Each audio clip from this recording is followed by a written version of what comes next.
Everyone, welcome to Gautam education. आज का हमारा टॉपिक है class 12th chapter first, difference between oestrous and menstrual cycle. Difference में हमारा बताया गया oestrous cycle menstrual cycle. First point है, it is found in a primate mammal. कल हमने नॉन प्राइमेट के बारे में पढ़ा था, नॉन प्राइमेट को ही अप्राइमेट यहाँ पर कहा गया है। जो मैमल्स इनडेवलप्ड होते हैं या पूरी तरीके से डेवलप नहीं होते हैं उनको अप्राइमेट या नॉन प्राइमेट कहा जाता है। तो ओस्टर साइकिल अप्राइमेट में पाई जाती है और मेंस्ट्रुअल साइकिल प्राइमेट मैमल्स में पाई जाती है। यहाँ पर हमने जो ऊपर एग्जांपल देखे थे ओस्टर साइकिल और मेंस्ट्रुअल साइकिल के, वो एग्जांपल भी आप एक पॉइंट में ऐड कर सकते हैं। Second, menstrual does not take place at end of oestrous cycle, है ना। ओस्टर साइकिल में मेंस्ट्रुअल साइकिल का कोई रोल नहीं होता है और menstrual cycle take place at the end of this cycle, है ना। जब हमारी साइकिल का एंड होता है तब इसके अंदर मेंस्ट्रुअल साइकिल पाई जाती है। Endometrium is reabsorbed and endometrium decomposed and releasing with blood. Oestrous cycle के अंदर जो एंड्रोमेट्रियम लेयर होती है वो रीऑब्जर्व हो जाती है ना। एंड्रोमेट्रियम लेयर क्या होती है वो हम चैप्टर 3 में जब पूरा ये टॉपिक पढ़ेंगे उसमें इसके बारे में डिस्कस करेंगे। अभी केवल आप इतना ध्यान रखिए, ओस्टर साइकिल के अंदर एंड्रोमेट्रियम रीऑब्जर्व हो जाती है एंड मेंस्ट्रुअल साइकिल के अंदर एंड्रोमेट्रियम डिकम्पोज होकर ब्लड के साथ रिलीज होने लगती है। Fourth, sexual contact is possible only during the period of oysters और हीट, है ना। इसमें जो हम रिप्रोडक्टिव कॉन्टैक्ट होगा वो केवल ओस्टर साइकिल में ही पाया जाएगा एंड इसके अंदर मेंस्ट्रुअल साइकिल स्टार्ट होने के बाद पीरियड ऑफ द ईयर, है ना, ईयर के किसी भी पीरियड में ये पॉसिबल होता है। तो यहाँ हमने लाइफ स्पैन के 3 स्टेप्स की बात की है, जहाँ हमारा first juvenile and vegetative phase था। सेकेंड इज रिप्रोडक्टिव फेज जिसके अंदर हमने ओस्टर्स और मेंस्ट्रुअल साइकिल पढ़ा। अब थर्ड जो टॉपिक होता है वो होता है सेंसेंट फेज, है ना। हमें यहाँ नाम से ही क्लियर हो जाता है, जैसे जुवेनाइल फेज जब हमारा हर एक ऑर्गन डेवलप होता है, हमारी बॉडी की ग्रोथ होती है, मैच्योरिटी हमारे अंदर आती है, तो वो जुवेनाइल फेज था और प्लांट में उसको वेजिटेटिव फेज कहा था। उसके बाद जब हम रिप्रोडक्शन की एबिलिटी हमारे अंदर आ जाती है तो उसको हमने रिप्रोडक्टिव फेज कहा था। एंड थर्ड होती है आफ्टर रिप्रोडक्शन। आफ्टर रिप्रोडक्शन की जो फेज होती है जहाँ पर हमारी बॉडी वीक होने लगती है। The end of reproductive phase can be considered as one of the parameter of senses और ओल्ड एज, है ना। रिप्रोडक्टिव फेज के जस्ट बाद जो अगर हम एक एज की बात करेंगे जिसको हम ओल्ड एज भी कह सकते हैं, उसी को सेंसेंट फेज कहा जाता है। They are concomitant change in the body like slowing of metabolism. हमारी बॉडी के अंदर एक बढ़ती उम्र में जो परिवर्तन पाए जाते हैं, मतलब बढ़ती उम्र में परिवर्तन होना मीन्स हमारी बॉडी का वीक होते जाना, है ना। अगर हम ओल्ड एज में किसी पर्सन को देखेंगे तो कंपैरिजन टू यंग एज उसके अंदर बहुत सारे चेंजेस आ जाते हैं और उन चेंजेस के कारण उनकी बॉडी वीक होने लगती है, वो हर एक काम परफेक्टली नहीं कर पाते। तो ऐसे चेंजेस को कहा जाता है concomitant changes. During this last phase of life span old age ultimately leads to death. जब हम ओल्ड एज की बात करते हैं तो ओल्ड एज में धीरे धीरे हमारी बॉडी पूरी तरीके से वीक होने लगती है और जब हमारे हर एक ऑर्गन धीरे धीरे करके काम करना बंद कर देते हैं तो हमारी फेज डेथ पर पहुंच जाती है, मीन्स हमारी मृत्यु हो जाती है। तो यहाँ पर इस फेज को जहाँ पर हमारी बॉडी के हर एक ऑर्गन वीक होते होते एक तरीके से एक लेवल पर पूरी तरीके से काम करना बंद कर देते हैं, उसको कहा जाता है सेंसेंट फेज, जिसमें हम आगे लास्ट इसका अगर हम लेवल देखें तो डेथ ही होगा, है ना।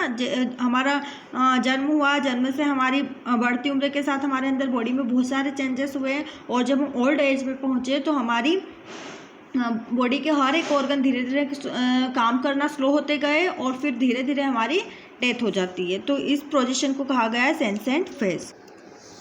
तो ये जो 3 फेजेस हैं ये आपको बहुत ही अच्छी तरीके से पता होना चाहिए। अकॉर्डिंग टू बायो क्या क्या फेज हमारी बॉडी के अंदर लाइफ स्पैन में पाए जाते हैं। अब हमारा जो नेक्स्ट टॉपिक आ रहा है इवेंट इन सेक्सुअल रिप्रोडक्शन। कौन कौन से इवेंट पाए जाते हैं। Sexual reproduction is characterised by the fusion of the male and female gamete. ये एक लाइन में आपकी फर्टिलाइजेशन की डेफिनेशन हो जाती है। किसे कहा जाता है fertilisation? The fusion of the male and female gamete. Male और फीमेल गैमेट का जो फ्यूजन होता है उसी को फर्टिलाइजेशन कहा जाता है। The formation of zygote and embryo, और इनके फीमेल और मेल के गैमेट के जब फ्यूजन से जो नया सेल बनता है उसको कहा जाता है जाइगोट, और जाइगोट डेवलप करता है एम्ब्रियो को, और फिर एम्ब्रियो से ऑफस्प्रिंग बनते हैं।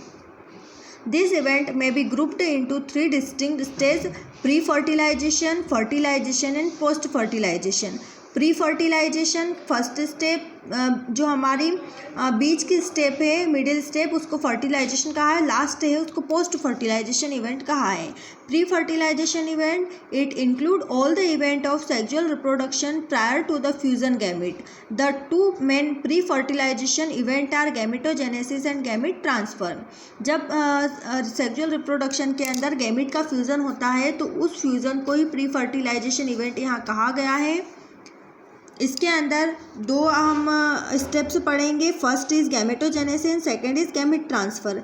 Gametogenesis, the process of formation of the two type of gamete male and female is called gametogenesis. Gamete are haploid cells. जब हमारी बॉडी के अंदर आफ्टर प्यूबर्टी गैमेट का डेवलपमेंट होने लगता है तो उसको कहा जाता है गैमेटोजेनेसिस, गैमेट का बनना। यहाँ आपको ये वर्ड भी याद रखना है, जैसे यहाँ पर जेनेसिस आ रहा है, जेनेसिस कहीं पर भी आ रहा है मीन्स हम किसी चीज़ के फॉर्मेशन की बात कर रहे हैं, किसी चीज़ के बनने की बात कर रहे हैं। तो यहाँ पर गैमेट दिया गया है तो गैमेट के बनने की बात कर रहे हैं हम। अगर हम एम्ब्रियोजेनेसिस पढ़ते हैं तो एम्ब्रियो के बनने की बात कर रहे हैं, मतलब बायोलॉजिकल एक रूट वर्ड आपको याद रखना है। जेनेसिस का मतलब होता है बनना। आगे जो भी टर्म है उसके बनने की वहाँ बात की जा रही है तो पूरा वर्ड उसके अकॉर्डिंग बन जाएगा। जैसे गैमेटोजेनेसिस गैमेट का बनना, एम्ब्रियोजेनेसिस एम्ब्रियो का बनना। तो यहाँ पर मेल और फीमेल गैमेट के फ्यूजन की जो प्रोसेस है वो बनने की जो प्रोसेस है ना, the process of formation of two type of gamete, मतलब गैमेट के जो बनने की प्रोसेस है, मेल के अंदर स्पर्म बनते हैं और फीमेल के अंदर ओवम बनते हैं। तो इस प्रोसेस को कहा जाता है gametogenesis. Gamete are haploid cells, और हम पहले ही पढ़ चुके हैं गैमेट जो है वो हैप्लॉइड सेल है क्योंकि उसके अंदर सिंगल क्रोमोसोम होते हैं। 23 क्रोमोसोम होते हैं, और वैसे अगर अलग सेल की बात की जाए तो उनमें 46 होते हैं। अदर सेल में 46 है लेकिन गैमेट सेल में 23 ही होते हैं, तो इसीलिए इसको हैप्लॉइड सेल कहा जाता है।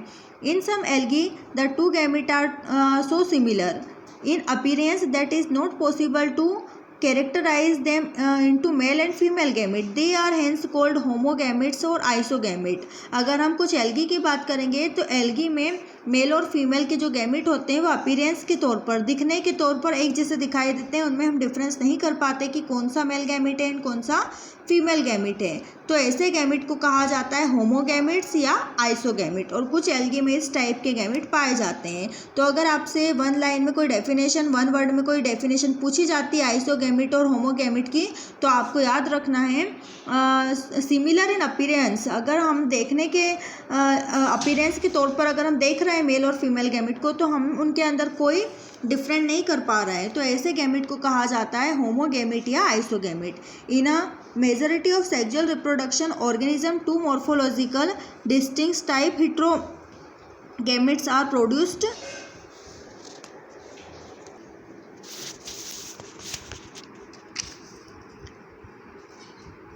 इन a majority of sexual reproduction organism two morphological distinct type heterogamete. और अगर हम देखते हैं ऐसे ऑर्गेनिज्म जिसके अंदर हमारे जो गैमेट होते हैं वो मॉर्फोलॉजिकल मतलब स्ट्रक्चर बेस पर अगर अलग अलग होते हैं, उनमें डिफरेंट दिखाई देता है, तो ऐसे गैमेट को हेटेरोगैमेट कहा जाता है। होमो मतलब सेम और हेटेरो मतलब अलग अलग, मतलब अगर दिखने के तौर पर हमारे गैमेट एक जैसे हैं तो होमोगैमेट है, या उनको आइसोगैमेट भी कह सकते हैं। और दिखाई देने के तौर पर अगर गैमेट अलग अलग दिख रहा है स्ट्रक्चर वाइज, मेल और फीमेल में हम अंतर कर पा रहे हैं, तो ऐसे गैमेट को हेटेरोगैमेट्स कहा जाता है। In such organism the male gamete are called antherozoid और sperm, whereas female gamete are called egg. अगर हम दोनों की बात करेंगे अलग अलग तो इंडिविजुअल इनके नाम होते हैं। मेल गैमेट को जैसे हम प्लांट में पढ़ के आए थे तो एंथेरोजॉइड भी कहा जाता है, और नॉर्मली ऑर्गेनिज्म में उनको स्पर्म कहा जाता है। और फीमेल गैमेट ओवम या एग सेल के नाम से जाने जाते हैं। तो ये नाम भी आपको पता होना चाहिए। Male gamete is called antherozoid in plant and sperm in animal, and female gamete are also called egg. ठीक है, एग कहेंगे हम प्लांट में भी और एनिमल में भी, और ओवम भी इसे कह सकते हैं। सेकेंड जो होता है वो हमारा होता है गैमिट ट्रांसफ़र। गैमिट का ट्रांसफ़र, गैमिट बन गए, गैमिट का फॉर्मेशन हो गया, उसके बाद क्या होगा, तो गैमिट ट्रांसफ़र होगा। उसके बाद for transfer of male gamete a medium is needed in several simple plant like algae, bryophyte and pteridophyte. Water is the medium of gamete transfer. अगर हम जितने भी यहाँ पर नाम दिए गए हैं प्लांट के, एल्गी, ब्रायोफाइट, टेरिडोफाइट, तो इसके अंदर अगर गैमेट ट्रांसफर की बात की जाती है तो वाटर मीडियम है। गैमेट ट्रांसफर के लिए मीडियम का काम कौन करेगा, वाटर, मतलब वाटर इसेंशियल है इनके गैमेट ट्रांसफर के लिए। A large number of male gamete however fail to reach the female gamete. यहाँ पर बहुत सारे नंबर ऑफ मेल गैमेट अपनी बॉडी से सिक्रेट करते हैं, मेल जितने भी ऑर्गेनिज्म होते हैं, क्योंकि सारे के सारे गैमेट फीमेल गैमेट तक नहीं पहुंच पाएंगे और इसके लिए उनकी नंबर ऑफ मेल गैमेट होना ज़रूरी है ना। यहाँ पर जो नंबर ऑफ मेल गैमेट है वो ज़्यादा होंगे कंपेरिजन टू फीमेल गैमेट, क्योंकि जितने भी मेल गैमेट हो सारे ही फीमेल गैमेट तक नहीं पहुँच पाएंगे और कुछ ही उनमें से फीमेल गैमेट तक पहुँच पाते हैं। गैमेट ट्रांसफ़र की एक प्रोसेस पॉलिनेशन भी हम पढ़ेंगे सेकेंड चैप्टर में। पॉलिनेशन में जो पोलन ग्रेन होते हैं फ्लावर के, पोलन ग्रेन क्या होते हैं, ये सारी चीज़ें हम सेकेंड चैप्टर में पूरा डिस्कस करेंगे। तो यहाँ पोलन ग्रेन का स्टिग्मा तक, मतलब फीमेल पार्ट तक पहुँचना, इस प्रोसेस को पॉलिनेशन कहा जाता है। तो पॉलिनेशन भी गैमेट ट्रांसफ़र की प्रोसेस है। और अगर हम डेवलप्ड एनिमल में देखेंगे तो उनके अंदर भी एक इंडिविजुअल प्रोसेस होती है जिससे गैमेट का ट्रांसफ़र मेल गैमेट का ट्रांसफ़र फीमेल गैमेट तक होता है। तो ये पूरा गैमेट ट्रांसफ़र है। और गैमेट ट्रांसफ़र के बाद होती है फर्टिलाइजेशन की प्रोसेस। फर्टिलाइजेशन 2 टाइप के होते हैं, external fertilisation and internal fertilisation. अलग अलग एनिमल्स के अंदर इंटरनल और एक्सटर्नल फर्टिलाइजेशन अलग अलग होते हैं। इस टॉपिक को हम एक्सटर्नल फर्टिलाइजेशन और इंटरनल फर्टिलाइजेशन क्या होता है, इस टॉपिक को हम अलग से पढ़ेंगे क्योंकि इसके ऊपर क्वेश्चन अलग से बनता है। तो अभी क्या फर्टिलाइजेशन आप सभी को क्लियर है। Fusion of male and female gamete is called fertilisation. तो गैमेट ट्रांसफ़र होने के बाद गैमेट का जो फ्यूज़न होगा उस प्रोसेस को फर्टिलाइजेशन कहा जाता है। Fertilisation is 2 type, external fertilisation and internal fertilisation. इस टॉपिक को हम बाद में पूरा डिस्कस करेंगे। फिर होती है पोस्ट फर्टिलाइजेशन इवेंट। जब फर्टिलाइजेशन की प्रोसेस कंप्लीट हो जाती है तो फर्टिलाइजेशन के बाद पोस्ट फर्टिलाइजेशन कहलाता है, जिसमें जाइगोट फॉर्मेशन होता है, एम्ब्रियोजेनेसिस, मतलब एक नई सेल बनती है जिसको हम जाइगोट कहते हैं। हमारे जो गैमेट सेल थे वो हैप्लोइड थे, मतलब नंबर ऑफ क्रोमोसोम उसमें सिंगल पाए जा रहे थे, जिसको हमने एन नाम दिया था। ठीक है, एक फीमेल था एन, एक मेल था। इनके फ्यूज़न से हमारा जो नया गैमेट बना, नई सेल बनी, उसको हमने जाइगोट नाम दिया। और ये जाइगोट के अंदर जो एन जुड़कर आए तो 2n हो गए, मीन्स इसके अंदर जो नंबर ऑफ क्रोमोसोम थे वो 23 थे और इसीलिए इसको हमने हैप्लोइड कहा था। अब यहाँ पर इन दोनों के फ्यूजन से जो नया जाइगोट बना उसके अंदर नंबर ऑफ क्रोमोसोम 46 आ गए, मीन्स ये कौन सा हो गया, डिप्लॉइड। मतलब नंबर ऑफ क्रोमोसोम अगर सिंगल ही पाए जा रहे हैं तो वो हैप्लॉइड है। अब यहाँ पर नंबर ऑफ पेयर में हो गए, मतलब 23 का हम 23 से प्लस करेंगे या 23 को 2 में इंटू करेंगे तो 46 आएगा। तो जाइगोट के अंदर नंबर ऑफ क्रोमोसोम पेयर में पाए जा रहे हैं 46 हैं और इसीलिए उसको डिप्लॉइड कहा जाता है। तो गैमेट सेल हमेशा हैप्लॉइड होगी और उससे जो नई सेल बनेगी जिसको हम जाइगोट कह रहे हैं वो डिप्लॉइड होगी। तो यहाँ पर डिप्लॉइड सेल बनेगी जाइगोट और उसी जाइगोट से फिर एक नया ऑर्गेनिज्म बनेगा जिसको हम जब उसका प्री स्ट्रक्चर रहेगा तो उसको एम्ब्रियो कहा जाएगा। जाइगोट का डेवलपमेंट होगा हम आगे नेक्स्ट चैप्टर में, यहाँ पर थोड़ा सा बेसिक ही दिया गया है। नेक्स्ट चैप्टर में इसकी पूरी प्रोसेसिंग दी गई है जिसमें क्या होता है, जाइगोट मोरूला बनाता है, मोरूला से फिर ब्लास्टुला स्टेज में जाता है, ब्लास्टुला से गैस्ट्रुला में और गैस्ट्रुला के बाद फिर बनता है एम्ब्रियो। तो ये एक लार्ज प्रोसेस होती है जिसमें एक पूरे ऑर्गेनिज्म का डेवलपमेंट होता है। तो जाइगोट फॉर्मेशन के बाद एम्ब्रियो बनता है और उस प्रोसेस को एम्ब्रियोजेनेसिस कहा जाता है।